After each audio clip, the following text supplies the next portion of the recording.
Welcome to Seek Justice, a podcast that takes a deep dive into the nuances of criminal justice.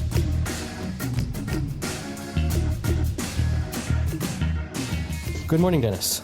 Well, good morning, Eric, and how are you? Pretty good. I was thinking, since a couple episodes ago when we mentioned the researcher Jennifer Doliak, she and I have mutually followed each other on Twitter, and so I see some of her insights that she broadcasts to the world.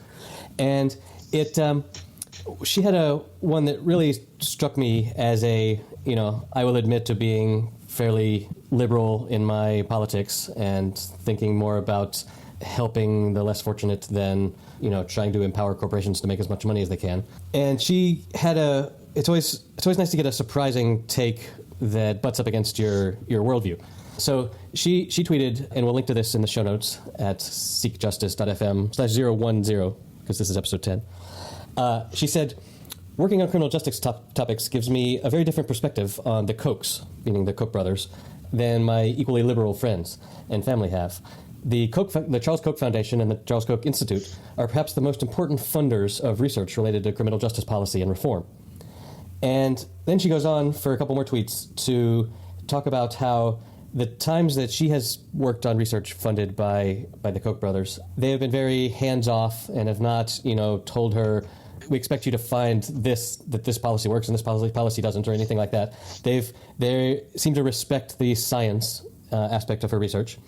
And then she goes on to say that the Koch industries for a long time were a major proponent of the ban-the-box policies, which we've mentioned before on this podcast, but we might get into again. And she says that when her research on ban-the-box, which they did not fund, came out showing detrimental effects, they were eager to hear about it and engage with the results and talk about it, which seems, it's very easy to get this cynical viewpoint of, oh, well, a study found this, well, look who funded it. Look at all these climate studies funded by the oil industry. And we, as news consumers, it's very easy to disregard stuff because they're funded by someone that where the findings came out in their favor. And it's refreshing to me, at least, who, I've grown a layer of cynicism on my news consumption.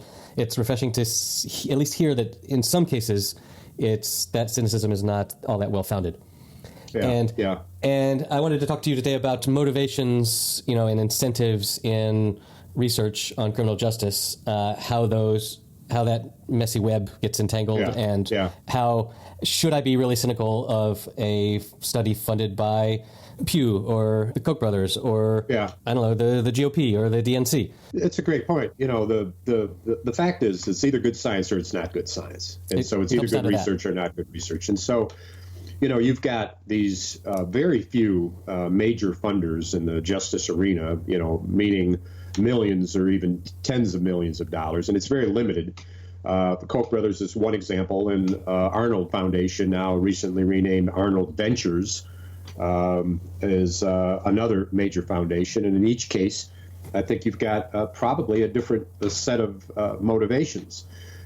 Which we can only conjecture because it's not like the givers, go into great deep depth about what motivates them, but through their history and whatnot and some of the issues that they support, you get a general sense. Are they supporting it from a liberal perspective or from a conservative perspective? Is it a public safety perspective? Is it a monetary perspective?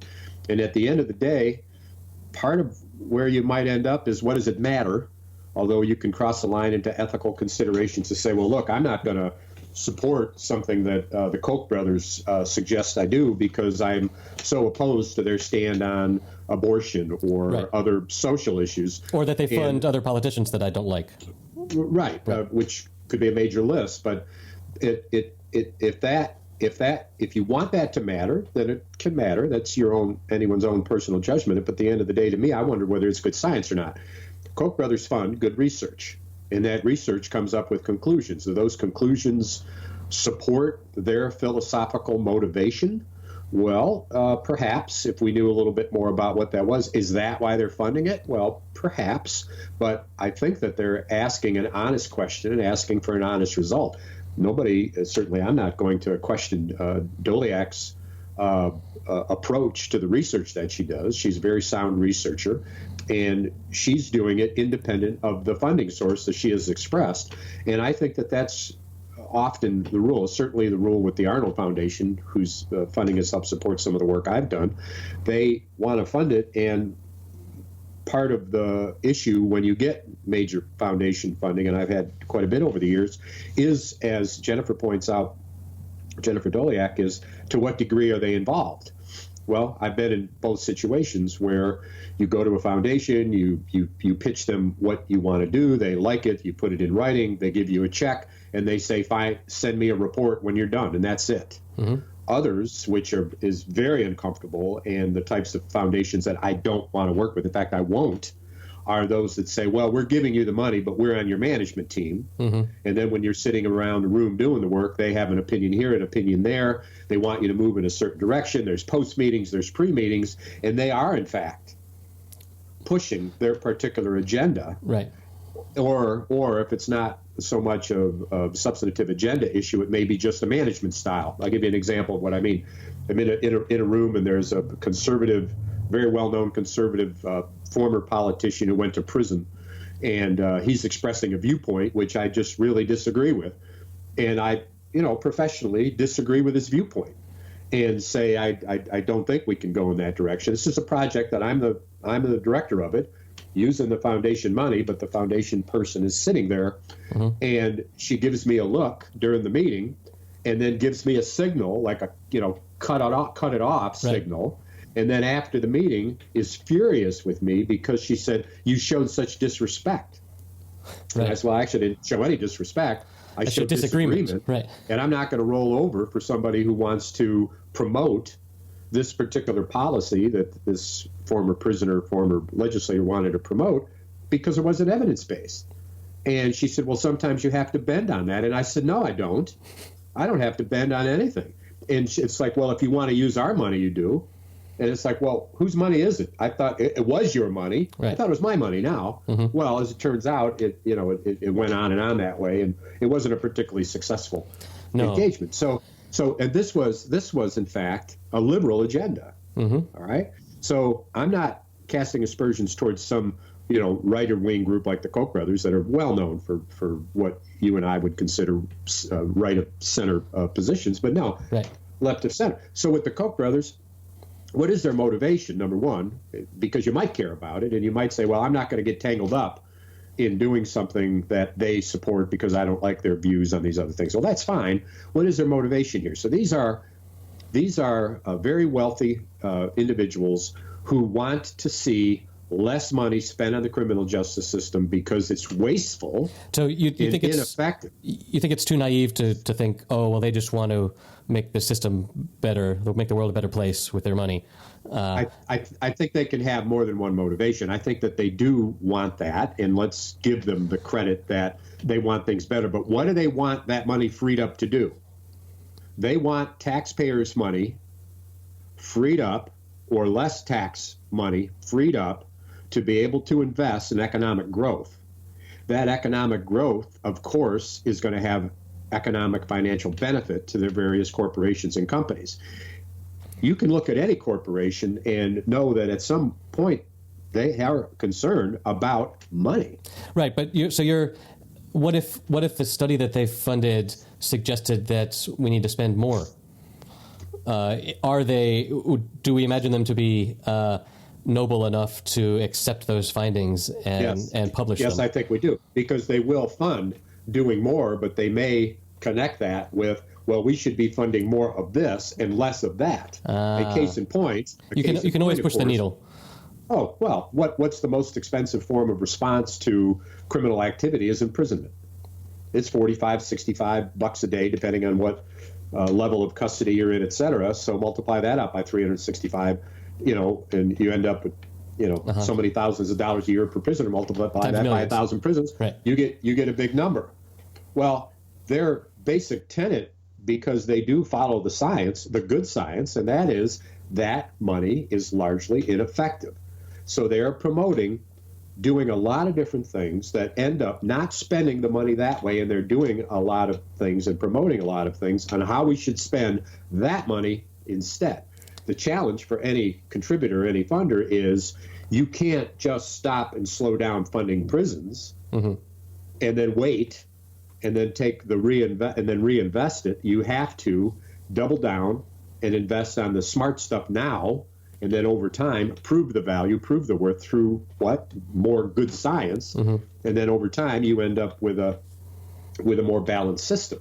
They're in it for the long haul. They're putting their money where their mouth is. I've never asked the Koch brothers for money, and I made a decision not to because I don't like their politics, and I'm afraid of their politics. Jennifer Doleac actually makes me less fearful. She's got a lot of credibility with me, and she's got a lot of history and a lot of good science. And if she has these experiences, then it's addressing something very pointedly that you otherwise wouldn't know. You're not going to read a research paper and then there's going to be a footnote that says, oh, by the way, the people who gave me this money didn't interfere. Yeah, right. Right. That's why it's nice to have these insights from the researchers themselves. Yes. Yes. And that's a thing that social media and blogging and things allow that previously in academia, what got published was the paper. And you didn't necessarily get these insights, these hot takes, these podcasts about. Well, actually, it was quite nice to work with these people. So that's cool. A great example of a corporate interest that the Koch brothers have championed is to make certain that there are more opportunities for former prisoner or former offender employability, meaning ready for employment, and employment options. And so they supported Ban the Box, which is, as we've discussed in previous podcasts, a prohibition that you don't ask whether or not someone's had a felony conviction until you're probably at the interview stage, so that you've got equal opportunity for folks. Well, the research, and I don't know specifically what Doleac has said, you can post that, but I know in general that research has said that it's kind of backfired, because what ends up happening is that people just don't interview black people. I think she was the spearhead of that discovery, that she was one of the first to publish about that from what I read. We can dig into that. So there you have a smart sounding policy, and it ends up having an unintended consequence. And the fact is, as I've said before, in the justice system, you can change things and they'll change for a while. But if you're not very mindful and very accountable over a long period of time, things will fall back to the way that were, because the justice system is basically a very deep rut. And it's easy, like a wagon, Conestoga wagon moving west. You would try to stay out of the ruts, but everything on the terrain that you're traveling pushes you back into the rut. And if it rains and it's muddy, you slip back in the rut, and it's the default. Right. And so that's what happens here with this Ban the Box. People don't want to interview folks who they think is wasting their time because they've got illegitimate or perhaps even legitimate concerns about their work ethic or whatever. So that the fact that the Doleac does the research and the Koch brothers say, well, we need to rethink this. This is good. They're following science. I know. I love it when scientists change their mind with new evidence. That's the ideal of science, is to have an idea, get some evidence, rethink your idea, and say, well, I'm going to follow the evidence, not follow what feels right to me or what I intuit. Right. So. And we'll see what happens, as time goes on. But here's the other factor that goes into it. There's not a lot of funding out there, and when you look at research funding, I'm constantly getting announcements from the Bureau of Justice Assistance and the BJA and the Bureau of Justice Services, BJS and whatnot, that they're funding research, and it's all experimental research, meaning that there's human subjects. Control groups, treatment groups, and you provide some services, for example, and others you deny services to, and there's a real kind of ethical challenge with that. Yeah, we've discussed that. Yep. And they really overemphasize this research, particularly when what they're funding has already gone through experimental research and found to be effective if the methodology of the implementation is followed, and then someone comes along and says, all right, well, this has been proven to be evidence-based, I'm going to go ahead and do it. And then the funder says, yeah, but then you have to do an experimental research design. And you can say, well, wait a minute, it's already been done. Now I can do but there's a thing in science about replicating results that is important. Sure. Well, and so you want to do two things. One is you want to measure the process, evaluate the process. To what degree did you follow the fidelity of the research that said yes, when you do it this way, it works. That's a process evaluation. That doesn't require human subjects. And if you want to measure the relative impact to see the degree, let's say that your process says, well, you followed it most of the time and you put a percentage on it somehow, and it's like you followed the model to 80th percentile. All right. Well, you need another experimental research design to see the impact? No. You can do a match sample. So you can say, all right, well, we're going to take a look at the people that we're working with. We're going to compare them to a group from several years ago that didn't have the benefit of the intervention, and we're going to see if there's a statistical difference between the two groups. That doesn't require experimental human research. Yeah, and so, right? Yeah, that's so cool to me that math allows us to know things without doing the direct experimentation. By same thing happens in physics and chemistry and stuff, where we can reason about data that we already have in a way to discover new things about it that aren't immediately obvious, like that match sample thing. Well, and so back to the larger point here of motivation and who has the money and how is that money dictated and what are the expected results. Here you have the federal government, which is by far the largest funder of research, although now with Koch Brothers and Arnold Foundation putting in scores of millions, if not hundreds of millions over the years, would have to kind of check that. But what they are doing is they are pushing in a particular direction that, in my view, and this is arguable, but in my view, is a bad science. I'll give you an example. So in Louisiana, we worked there for years. The Center for Justice Innovation, where I works there for years. We develop and adapt a model for improved prisoner reentry, and the state government there follows the rules of a solicitation from the Bureau of Justice Assistance, which requires an experimental research design, and they go ahead and they get the funding, and here they are, and now they're committed to do human subject research on an effort which is so experimental in its early stages that there's no way that what they'd be evaluating is a model per se, but the beginnings of a model or different components of a model. It's not ready for experimental research. I'm not arguing the point that at some point you shouldn't do experimental research. You should, but you should only do that when you say, aha, we finally arrived. We now have a model that's got all the components that we wanted to implement. Right, that's consistent with what we already know. It has funding attached to it, and we're really doing things differently, both on a macro level and a micro level, so that an individual that's involved in the new Louisiana Reentry Initiative is going to say, this is my third time I've been in prison. It's really different this time for me, and this is why, right? And then as a group, we could see differences in the recidivism rate, not because of an experimental research design and not necessarily because of a 5-year study on recidivism, but simply by comparing the outcomes of the groups of people you're working with a cohort or group of people who had similar characteristics from years ago. It doesn't prove cause and effect, but it gives you the positive points you need to be able to say, I think we're on to the right stuff here. The data that we're seeing, not cause and effect, but the data that we're seeing seems to be positive. Let's keep moving in this direction. Let's keep investing until the model is complete. And then when the model's complete, let's go ahead and do experimental research. Or if it's not better, be willing to reject that whole hypothesis or whatever. That's right. Well, and consider this, that in Louisiana, as we've discussed, the reentry improvements have to do with doing a much better job before people get released from prison to assess their risk and their need, addressing their needs and their projected needs upon release before they get out so that they hit the ground lined up with substance abuse, mental health, programming, employability or employment issues, et cetera. And importantly, those services are funded. And they're funded for the group of people that you're using in your experiment or in your model.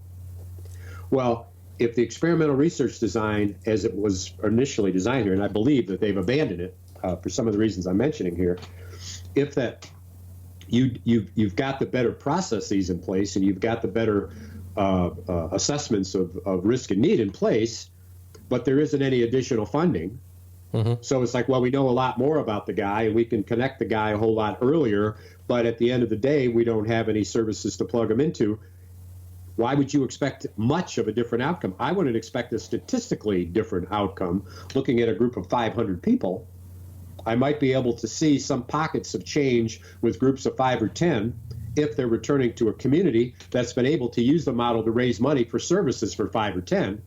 But I'm not ready to do an experimental research design yet because the model isn't there. I read this piece in an evaluation journal that had it in quotes.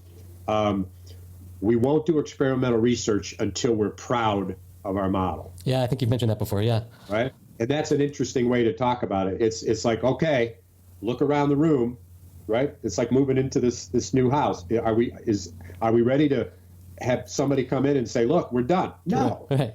How long will that take? Well, it'll take several months. Mm-hmm. Well, so are we ready? Well, no, we're not. Is it improved? Yes, it is. Can you see the improvements? Yes, you can. Can you measure the improvements? Well, to a certain degree, but we're not proud yet. And so when you think about the motivation of the Koch brothers, it seems to me that they are, and perhaps are better at this than what they once were. I'm not exactly sure. I'm not a big student of their history or anything. No. But it sounds to me, based on her assessment, that they are, in fact, doing the right thing, funding the right thing, and they're worthy, if not of support, to take a second look. And who's to say that their money is being better spent or as well spent as the Arnold money, right, which does in fact have much more of a transparent. We're funding this because we've got lots of money, and we're really alarmed by the ineffectiveness of the system. We just want it to see better because it affects people's life. When you hear the Arnolds, and Laura Arnold now has a podcast that we could cite in our sure, notes. I will. That I want to listen. I haven't listened to it yet, and see what she has to say. My guess is you're going to walk away from that podcast and say, "Wow, this is a very wealthy woman, very young, became wealthy at a young age, who seems really motivated by just doing what's right." Well, at the end of the day, she's funding certain things. What if what she's funding isn't as smart science or as good science as the Koch brothers? Exactly. As a liberal, say, yeah, well, that's okay. It's Laura Arnold, right, as opposed to that's Koch brothers, yep, right? Exactly. So, I think you got to get past that. The science is either good or it's not. And if you want to support the science, you got to kind of look at the funding. I'm sick to death of looking at this stuff coming from the feds, from BJA and BJS, and then funding all this experimental research. It's like, oh my God, you denied services for the people, and guess what? You found no statistical significance. Well, duh. Okay. Right? And there's another $100 million spent. That could have been better spent. Yeah. With a predictable conclusion. Yeah, I like that. What's important is the critical thinking on the science, and leave your political identity at the door and come in and look at the data and does this work? Yeah. I have a question for you. I've heard that in really across all the sciences, there's sort of this crisis lately. I guess I've heard about it more in psychology, where people are going back and trying to replicate experiments from 40, 50 years ago that are sort of the bedrock of modern psychology, and they're having a really hard time doing so. There's this sort of statistical, like they're not finding statistical significance in things. I'm wondering if there's any of that that you know of with the criminal sciences, but also there's this phenomenon where if what you study doesn't find anything useful, you don't publish it. You put your findings in your desk drawer and you don't publish it. And so, but what publishing that would help do is it would make it findable that someone looked into this and they found nothing. But if you're worried about your reputation, so you don't publish it, and then other people waste their time also finding nothing, it seems like it's important to publish negative results as well as positive results, if that makes sense. Well, and I've seen both, and frankly, I would dissect that using the same criteria. Is it good science or bad science? If it's good science and it's good methodology and it finds no statistical relevance, it should be published. What I find is that when folks are doing poor methodology, they still publish. Right. And in the opening paragraph, they'll say, we were unable to find a sample that was large enough to be able to do statistically relevant analysis. Well, then don't publish. Nonetheless, we find our findings are interesting enough that we think that they may give us some insights, so we'll publish anyway. Uh-huh. Then they go ahead and they provide their insights, which now are admittedly not backed up by science. Right. And so what's quoted are the conclusions. Yes. And then when you go to the study, you say, wait a minute, they looked at 10 people. Yeah. And nobody, no newspaper article, no politician, nobody who's going to use this. Let's say in the case I'm thinking, it was about a risk need assessment tool, the Compass, that comes out of North Point Institute here in Michigan. And there was a study, I think her name was Schema, out in California. You can find this stuff. And she published this report, which was widely quoted. And it was the negative stuff about the Compass. And it was, I believe it was first published out in California. And it created this controversy because the state of California was working with the Compass to do risk assessment. And people who were kind of opposed to that or were on the fence about that used this article to say, see, right, look what she says, but they're quoting only certain sections of it. So what it took was another scientist to look at the methodology of the first scientist. And when that second scientist published his article, it wasn't very interesting. Yeah, it turns out so it wasn't widely quoted. The shocking stuff is what goes viral, so to speak, and gets shared. And the boring, no, actually, that's not really an effect. Doesn't happen. Well, and who is behind the research? You've got researchers now here who are gone from research to pushing products. Right. And so they now are selling their own risk need assessment tools. Our studies show that our products work. And they also then will use an opportunity to go ahead and bash their competition. Mm-hmm. Well, how good is the science? And we're back to, so what's your motivation?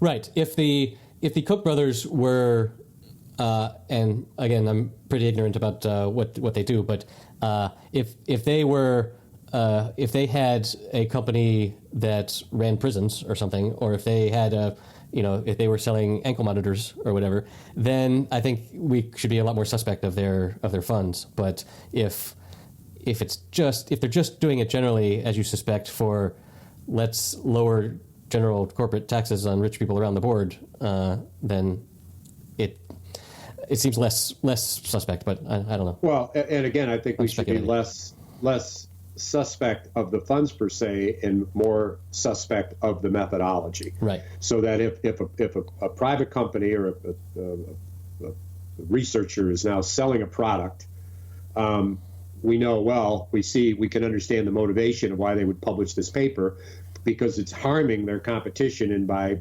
indirect reference or perhaps even direct reference, it improves their edge on the competitive market. Well, that's not a bad starting point. Exactly. That might be true. Exactly. That might be totally true. If it's good science, it can't be discarded just because of who paid for it. So you get back to whether it's good science or not. Exactly. And so I think that's where you end up. That's where you end up going. You follow science. Yeah, it's a shame. As is rampant in our world of social media sharing, it's a shame that it's the sensational stuff that is most likely to get shared, and regardless of whether it's decent science or not. Yeah. Well, there was a documentary that I saw a glimpse of that looked at essentially, without using this term, fake news about science. And they would show a clip of news media, generally television, a news clip of a television, and they would say, I think the one example I recall was that eating chocolate every day is good for your heart, or coffee found, to kill, or whatever. And what the documentary did was went back to the science, and it was remarkable about what the science said compared to what was reported. Mm-hmm. So now we have an example of perhaps good science in the hands of a poor interpreter of science. Yeah, the media is terrible about that. I just the other day, somebody posted on Twitter that new study links how much plaque you have on your teeth to risk of Alzheimer's disease. And, it's kind of a shocking thing. You don't think, I need to brush my teeth so I don't get Alzheimer's. And I was curious, and so I clicked through to the article. So the headline said that there's a link found. And then the actual news article said, scientists found a potential link. And then I clicked on the actual article, and it was all, in the abstract, it said, no direct causal evidence has been found, but in mice, blah, blah, blah, blah. And just the escalation from, and this must annoy the hell out of scientists that publish really good, thoughtful, a year's worth of work, and they say, this is what we found. They want to publish it so that other scientists can take it and build off that. And then the news media pulls the maybe, possibly there's a link here, and then escalates it to potential link, and then for sure there's a link. That's just got to be, right. For the researchers, that's got to be so annoying. It's like, we didn't say that. And think, too, about this issue concerning politics in something like the Mullen Report, where Mueller publishes a 400-page report. It's in black and white. Nobody's seen it. The Attorney General of the United States holds a press conference and explains to people what's in it. Right. And then the media picks up, and depending on the slant of the media, either liberal or not, is going to say exoneration or, total guilt. Yeah. Worthy of, right? And then when the report finally is published, it's like, well, it doesn't say that at all. Doesn't say any of that. And Barr says, well, that's our conclusion from reading it. Right. Well, that's not exactly what you said. And so it's the same type of thing. It's a spin. And perhaps the spin is more innocent than Barr would be. It's too bad that we've got to be thinking about the illegality and the questionable motivation of the Attorney General of the United States, for God's sake. But that's the case, as opposed to a media outlet where it might be an honest mistake because they're just not that bright. Right. Or, not schooled in the subject matter. Right.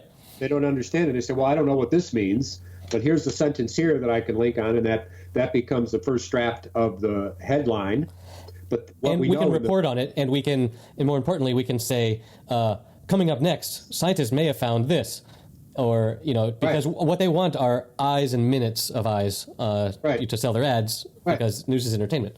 Yeah. Well, and the news reporter who writes an article puts a title on the article, which all news reporters know that's a working title. Right. Because the person that decides the title is the editor. Right. And the editor is going to design a title. I mean, I did an interview once, and I was off the record. I was in North Carolina, some controversial issue. Asked me a question. I'm off the record, and they finally say, ask me a question that's a yes or no question, and I say no. And they say, is that on the record? And I said, yeah, you can put that on the record. They wrote a complete article. About the whole interview? And yes, a complete article about me saying no. Oh, wow, just from the one word. Justice official denies blah, blah, blah. That's the headline. The whole article was about, in the one quote, no. And I got in trouble over it somehow in the politics of where I was working. And it just taught you a lesson, right? That the written word, in this case it was written media rather than an interview, they can take a one-word answer and turn it into a 100-word, 200-word newspaper article that it wasn't inaccurate. But I gave them the opening they needed to be able to publish something that was corroborated. Right. So there you go. Yeah, I've heard from people I know that deal with journalists that very often the person coming to interview you already more or less has their story. They just want that sentence to be able to say official denies it or whatever. And if you don't give them what they want, then often they'll go and interview somebody else until they find someone that does fit with their story. Right. Rarely do they interview someone and then go back and say, oh, well, we thought this, but actually from talking to the officials, it's actually this. I don't know. I'm being cynical again. Well, and if anything, what it teaches us as students of who are seeking justice and trying to determine what paths we can take, it's best to not get your information from the news media, but from a trusted source. I'll give you an example. So we talked about funders and their motivation. I mean, look at nonprofits that are created with boards and whatnot, and they raise their money, perhaps from the Koch brothers or from other places, to do their work. What comes to mind is the sentencing project that who I've worked with for a long time. Mark Maurer has published a lot of books on reducing racial disparity and whatnot. You can trust what he is saying or what is being published, that you can take it as good and positive. There's no doubt. Take it to the bank. Take it to the bank. That's the phrase I was looking for. So anyway, to this point of motivation, even with Mark Maurer and the sentencing project, what does Mark do? Mark looks at the science. If there's going to be methodology that's questionable, he's not going to print it. He's going to write about it. He's not going to explore it any further. He's not going to raise money to try to promote it. But if it's good science, he will. Right, and it's what a luxury to have your incentives and your pay structure aligned like that. Not that you want to publish something that gets the most views to sell advertising to. You want to publish the most true thing that you can. And it's not like Mark Maurer is somehow making more money because he's promoting. It's not selling toothpaste. Right now, when he does good science and he does good reporting as he does, it is going to further his credibility, and that furthering of the credibility allows him to raise money. Well, what does he do with the money? He doesn't get a $500,000 grant and give everybody a bonus and raises. Right. He does more of the good work, and that's why you promote a positive nonprofits. Yeah, and that's sort of the theory behind the tenure model of universities. You're known to be good enough, and then you're sort of given leeway to where you're not told what to research. We just trust you to do good enough that brings pride to both you and to the university. So. Well, maybe one of the things we can do in one of the upcoming podcasts is take a look at some examples of good science and bad science that are connected. I like it. To different types of funding and see where we go. Well, this has been great. I got to run. All right. I will see you next week, Dennis.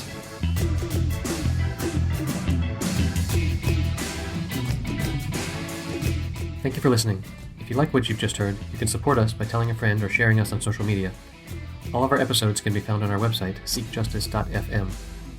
If you'd like to get in touch with us, we can be reached at seekjusticefm@gmail.com or via our Twitter account @seekjusticefm. See you next week.